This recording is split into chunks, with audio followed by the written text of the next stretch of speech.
हर महादेव। ऐसे हमारे वीडियो में बने रहिए और ढेर सारा प्यार दीजिए। हमारे चैनल का नाम है दिल खुश। इसके अभी शाम हो चुका है और हमने वीडियो आए हैं बनाने के लिए, क्योंकि अभी जा रही हूँ खाना बनाने के लिए। आप सबको कैसा लगे ये वीडियो शेयर कीजिए। ज़्यादा सब्सक्राइब नहीं किए हैं तो सब्सक्राइब ज़रूर कीजिए।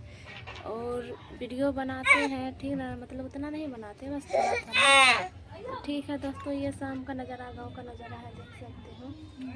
यहाँ पे इतना मिर्ची रखा हुआ है और शाम हो चुका है। ठीक है, जा रहा हूँ खाना बनाने के लिए। यहाँ पर देखिए मेन रोड है, जो गाड़ी यहाँ यहीं से चलता है।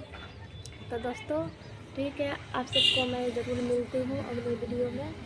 ढेर सारा प्यार दीजिए इसी, क्योंकि वीडियो नहीं आगे नहीं बढ़ रहा है कि आप सब सपोर्ट कीजिए अच्छा से। ढेर सारा वीडियो शेयर कीजिए और हमारे चैनल पे ऐसे आप लोग बने रहिए। ऐसे मैं आप सबको दिखाती रहूँगी। ठीक है, अभी उतना अच्छा से नहीं बना पाती हूँ वीडियो, क्योंकि उतना टाइम। ठीक है, ओके, अगले बार।